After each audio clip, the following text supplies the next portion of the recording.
Good morning. Today is Thursday, July the 27th. The time right now in Singapore is 11:12 in the morning. And overnight we have our FOMC meeting, and the Federal Reserve has actually decided to hike rates by an expected quarter point or 0.25%. And this was very much in line with market expectation. Now, of course, we also want to hear from the Fed chairman as to what he thinks is going to happen for the remaining of the year.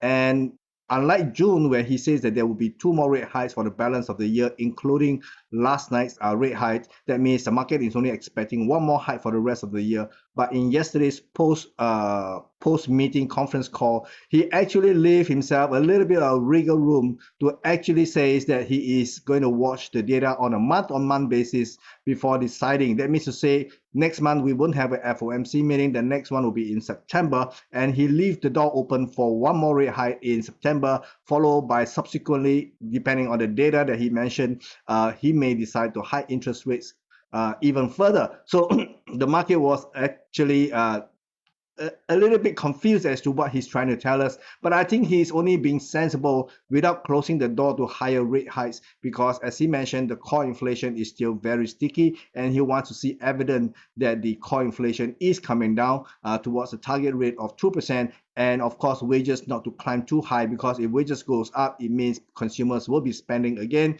and both numbers will be watching.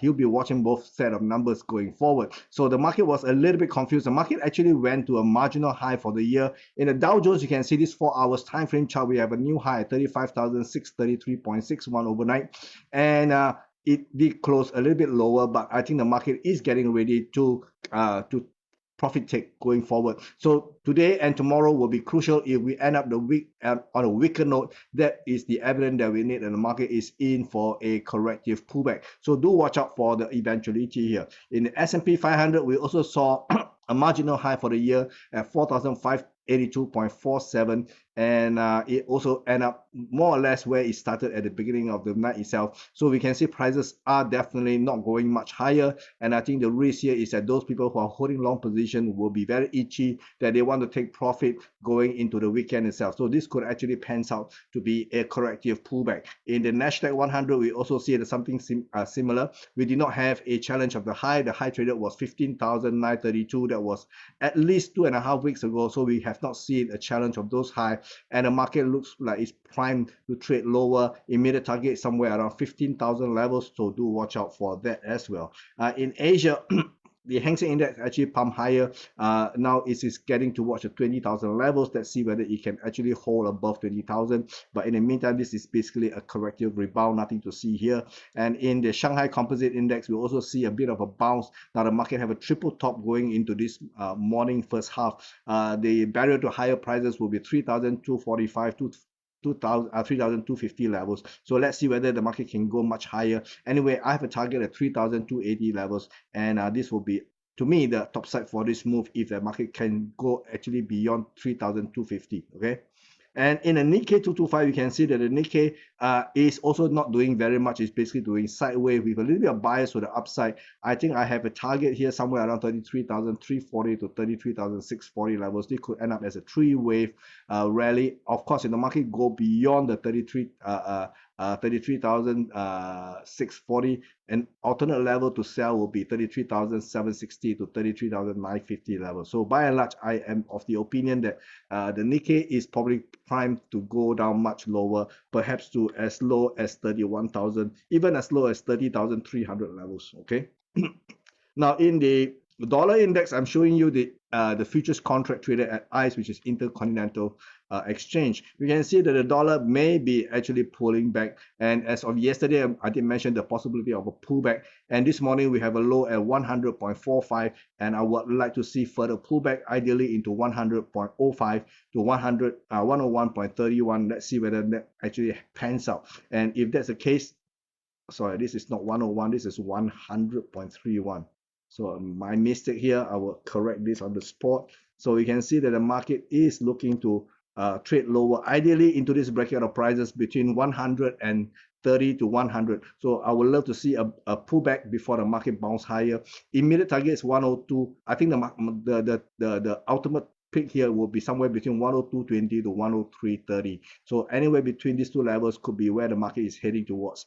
And in the euro dollar, we can see euro dollar has actually rebounded as what I was expecting yesterday, and the market went up to as high this morning of 111.18. And if the market can go up by and maybe another 50 pips, that will be ideal. At 111.50 to 111.80, that will be a better area to sell the euro dollar. And I think the market will be seeing a next leg of decline towards the 110 to as low as 109 levels.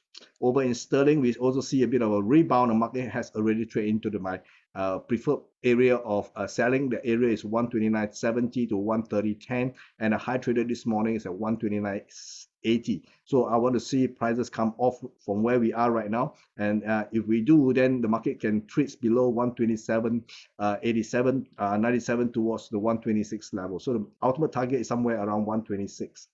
Over in the Aussie market, we do see a bounce this morning to 0.6820, and again, this is a level to sell, and I would love to see a extended decline below the most recent low here at 0.6715 towards the 0.66 levels.